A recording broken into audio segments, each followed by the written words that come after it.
அனைவருக்குமே வணக்கம். சற்று முன் கிடைத்திருக்கக்கூடிய ஒரு மிக மிக முக்கியமான செய்தி ஒன்று வெளியாகியுள்ளது. சற்று முன் திமுகவின் அமைச்சர் அதிரடி கைது. ஓடி ஒளிந்து கொண்ட உதயநிதி ஸ்டாலின் பகீர் வாக்குமூலம். இது மாதிரி பார்த்தீங்கன்னா செய்திகள் வெளியாகியிருக்கு. அதாவது பார்த்தீங்கன்னா திமுக சமீப காலத்தில் ஒரு மிகப்பெரிய பிரச்சனையாக தான் இருந்தது இல்லையா? சென்னையை பெண்களை பார்த்தோன்னா பாதுகாப்பு இல்லாத ஒரு அளவிற்கு தான் திமுகவுடைய அரசு செஞ்சிருந்தது.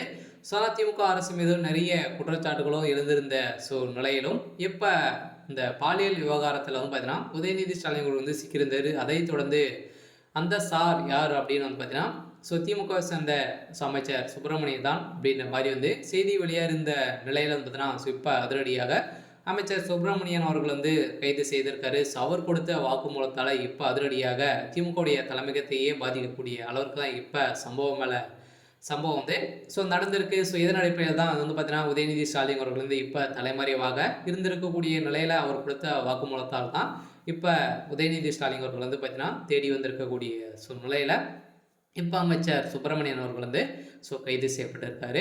இதை பற்றி இந்த வீடியோவில் பார்க்கலாம். அதுக்கு முன்னாடி நம்ம சேனலுக்கு இப்போ தான் நீங்கள் முதல் முறையாக வந்திருக்கீங்க அப்படின்னா மறக்காமல் நம்மளுடைய சேனலை சப்ஸ்கிரைப் பண்ணி சப்போர்ட் பண்ணுங்கள்.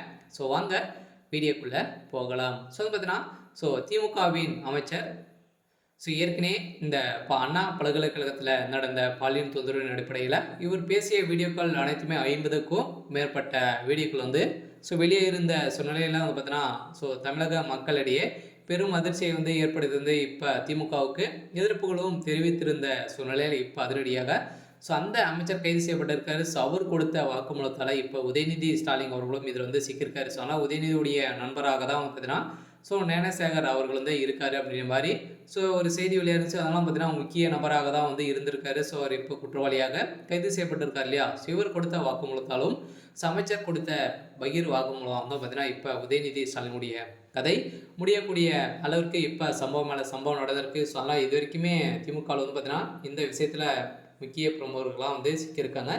இருந்தாலும் உதயநிதியுடைய மகன் இன்பநிதி தான் பார்த்தீங்கன்னா இதற்கு அந்த சார் அப்படின்ற மாதிரி சொல்லியிருக்காங்க. ஏற்கனவே பார்த்தீங்கன்னா இப்போ சமீப காலத்தில் அண்ணா பல்கலைக்கழகத்தில் நடந்ததை விட்டு பார்த்தீங்கன்னா அதுக்கப்புறம் அதை தொடர்ந்து காரின் மூலமாக திமுகவுடைய கொடிகளை வைத்து பெண்களை துரத்திய சம்பவத்தினாலும் பார்த்தீங்கன்னா இப்போ அதிர்ச்சியை அளிச்சிருந்த சுரையில் தான் அதில் கைது செய்யப்பட்ட பிரமுகர்கள் 5 பேர் பார்த்தீங்கன்னா கொடுத்த வாக்குமூலத்தால் இப்போ உதயநிதியுடைய மகன் இன்பநிதி தான் பார்த்தீங்கன்னா இதற்கு உறுதுணையாக இருந்திருக்காரு. ஆனால் அவரும் கைது செய்யப்பட்டிருக்காரு. இதை தொடர்ந்து தான் இப்போ உதயநிதியையும் தேடி வந்திருக்கக்கூடிய நிலையில் இந்த பாலியல் விவகாரத்தில் உச்சநீதிமன்றம் என்ன தீர்ப்பு வழங்க போகிறாங்க அப்படின்னு தான் பெரிய கேள்விக்குறியாகவே இருக்குது. அதனால் இதில் தீர்ப்பு வழங்குறதை பார்த்து மக்கள் அனைவரையுமே பார்த்தீங்கன்னா போராட்டத்தில் இறங்க போகிறதாக ஒரு செய்தி வெளியாக இருக்குது.